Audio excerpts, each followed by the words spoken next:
Scared, yeah? You fucking twat.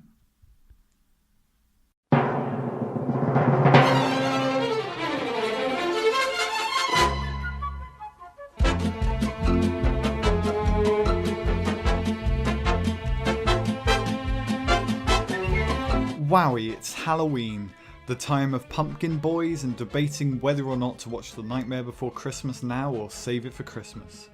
For Halloween this year, I've decided to tell you all about a true horror story, the Transformers fanbase.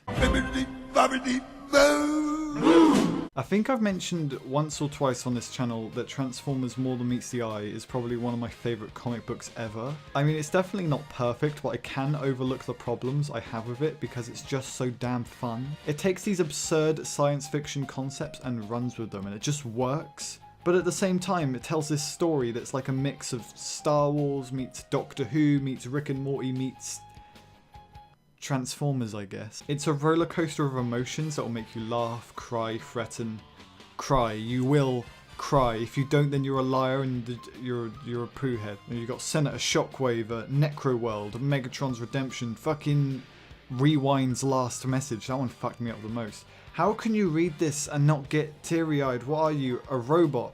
Get out of here, you fuckhead! Get out of my house! More Than Meets the Eye ended in September of 2016 with the aptly named Last Light. It had this vague ending that I felt was up for interpretation. Did everyone die? If so, what killed them? All that kind of stuff. So that was it, the series was over and the world could move on. Maybe with all this free time we have, not waiting for more issues and endlessly debating them online, we could get stuff done. Maybe we'll find the cure to cancer. Develop our technology even further to the point where we'll be able to travel to distant planets, or maybe I'll finally finish college. While I will miss More Than Meets the Eye, I'm glad I can finally put it all behind me and get on with my life. Oh, there's a sequel. Okay everyone, come on, out the lab, out the lab. I know you're trying to find the cure to dementia, but come on, we got Transformers to read. IDW's The Transformers The Lost Light is the sequel to More Than Meets the Eye, and to be honest, I don't think I've ever seen the fanbase divided on something as much as they are on Lost Light. Some people love it, some hate it. What do I think? Well, Lost Light isn't bad, at least I don't think it is. I really don't know. Are we too early in the comics run to judge it? Probably. As of time of recording this, there are only 9 issues out, and it doesn't feel like the story has really had time to get started. It feels like we're still in the early stages of Act 1, as if the story hasn't really found its identity yet. Maybe if we give it a bit of time to settle, it'll improve? However, the problems that these early issues have are quite noticeable, and they drag it down. They drag it down to the bottom of the flat Earth's core. There is one problem in particular that people have been discussing quite a bit. And it does involve that scene. If you've read it, you know what I mean. We'll have to get to it in a bit, but I think we do need to talk about that scene. Writer James Roberts made the argument that you should wait for the comics arc to be done before you can judge the story as a whole. So instead of going issue by issue, we're going arc by arc.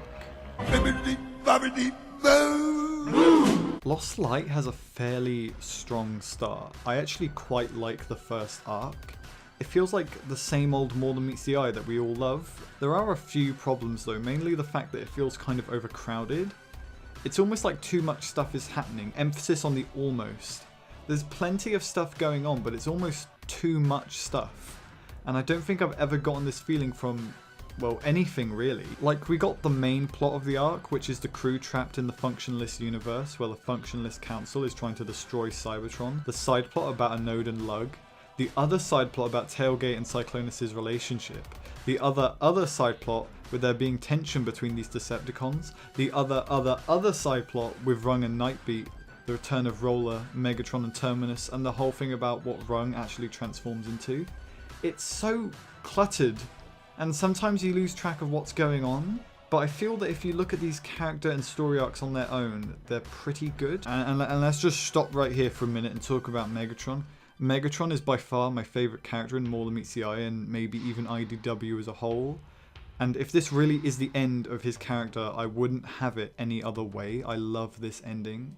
I'll probably save talking about IDW Megatron for another video, but hot damn, this was something. Out of all these arcs though, the weakest was by far Anode's. I quite liked it conceptually, how her best friend has been a figment of her imagination the entire time. I live for sci-fi concepts like these. So what was wrong with it? Anode. Anode was the problem. Anode sets herself in stone very quickly as a genuinely unlikable character.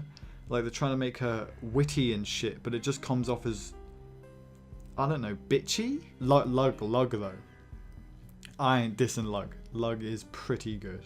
This is supposed to be one of our main cast now. Oh no.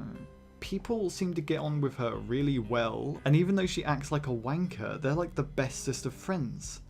I ain't crying Mary Sue here, but... No way, I am. Oh shit. I mean, I haven't left my house in 17 months, so I'm not saying I'm an expert on how people interact or nothing, but it just came off to me as a bit weird. Also, I hope I'm not the only one who feels this way, but is it just me? Or has Brainstorm become almost a completely different character? And I don't mean he's grown, or changed, or developed into a new person. He just seems like a completely new character. He's no longer the smart but brutal scientist. When he's in control of a situation, he fucking owns it, but really, he's a coward. His weapons have killed millions of people, but he's never taken a life himself. Despite all this, you get the impression that deep down, he is really, at heart, a good person. Now he's Doc Brown. He's become a mad scientist that spits wisecracks and shit, like, how did this happen? Anyway, so we're 6 issues in at this point, and we're off to a fairly strong start. There's a few wonky areas, but so far they haven't dragged the whole thing down. I'm still totally on board at this point. Let's just see what happens in issue 7. It's, yeah. I don't have a problem with filler issues. Really, I don't mind them. Having small breaks in your story that gives the characters time to chill and reflect, it's good. But this was just filler. I feel like you could have removed the first 17 pages or so and nothing would have really changed. It's the worst kind of story where there's no real rises and falls. There just isn't really a conflict or an obstacle that the characters have to overcome. Like, you ever see that one anime, Full Metal Alchemist? That show has so many fucking filler episodes, but the filler episodes usually have some kind of conflict. Whether it's a character or an internal conflict, at least there's something to get invested in. Sure, they may not advance the plot, but they usually teach the characters a lesson or help them grow in some way. Now, I'm not saying Lost Light issue 7 was bad. I like how we're starting to see what the lack of Megatron is doing to the crew. It gave us some pretty good character moments, a favourite of mine being Ultra Magnus questioning his friendship with Megatron. I also liked that page with Whirl and Cyclonus. I think it just kind of speaks for itself. But like I said, it's just meandering. We're 7 issues in and it really feels like not much has happened at all. I mean, let's look at More Than Meets the Eye Season 1, Issue 7. Where are we at this point? The opening 3-parter, which is just... It establishes the story, the world, and the principal cast effortlessly with a great story to boot. Then we got this 2-parter where Ratchet, Pipes and Drift head to this hospital where people are crying themselves to death, and it's a great premise for a mystery that's executed in a fast-paced, fun and engaging way. Issue 6 is our first filler issue, but there is a conflict, and it really feels like as an audience member we're really getting to know these guys and we're starting to settle into the world. Issue 7 takes a really sharp left turn, and we're told a story from the other side of the universe about a small team of Decepticon scavengers trying to survive in the wasteland. This is also where we're introduced to our main villain Tarn, and he deserves a video too. He's the best villain. Do you see my point? It really feels like the only important thing that has happened so far is that Megatron is gone. At the end of the issue, they leave Necroworld, and I'm thinking shit's got to start picking up now that they're off having adventures again. So let's see where this goes. I'm confused. I think I'm confused anyway. Issue 8 and 9 was probably the first issue of not just Lost Light, but More Than Meets the Eye 2 that I'd say sucked. I mean, I might as well say what I liked about it before I talk about... I'm getting on real thin ice here, by the way. I liked the start of it, where we get to see the history of Nautica, Nuttis and Velocity's friendship. I thought that was a great little moment. That's it. I mean, it's another case of the story just convulsing on the floor for 20 minutes and then just stopping. I definitely thought issue 9 was better than issue 8 because of well shit, I don't remember. It's just forgettable. Well, the only scene that wasn't forgettable was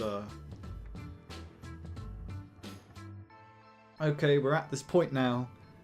Now, before I talk about this scene, I want to make one thing absolutely clear because I feel like talking about this scene, I'm going to get on some real thin ice.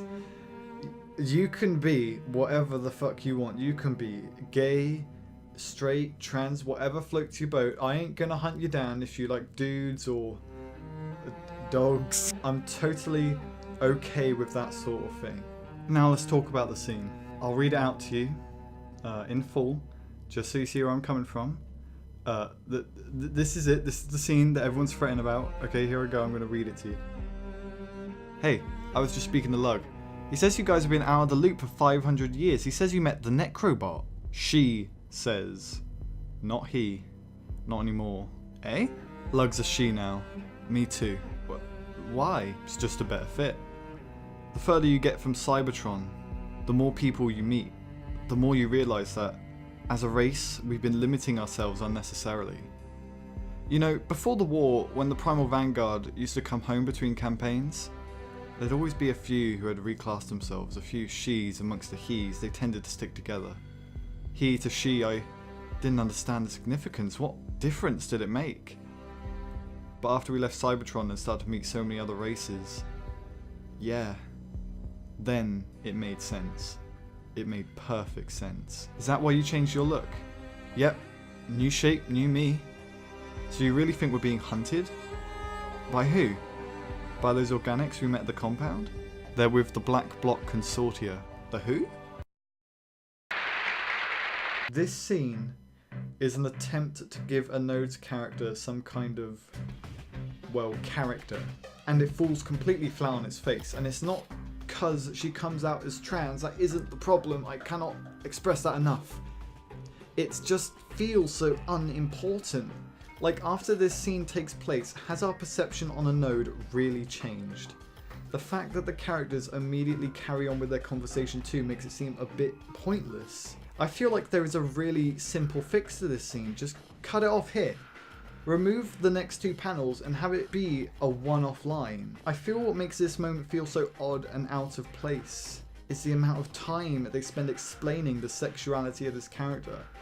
Like, maybe it's just me, but I don't think you really need to explain why you are a certain sexuality. I don't even think this scene is awful, it's just weird, it's just out of place. People have been arguing endlessly about this on sites like Cybertron and Those Fucking Wankers 2005 about how this is pushing and what does that mean? What is that word? I feel like their heart was in the right place, but they executed it in a poorly thought out way. Oh my god. Oh my god, I can see the dislike bar already. It's so large, it created a rift before my eyes, and I can see into the future where the bar is. One of my favourite TV shows ever is Doctor Who. The never-ending adventures of a man or lady doing good throughout the universe, saving planets, fighting evil, whatever. At times, it can be one of the most poignant sci-fi shows on television, but then there are times when it's just the worst thing airing on television. Doctor Who's serialized nature means that one week you might have a really good story and the next a trash one.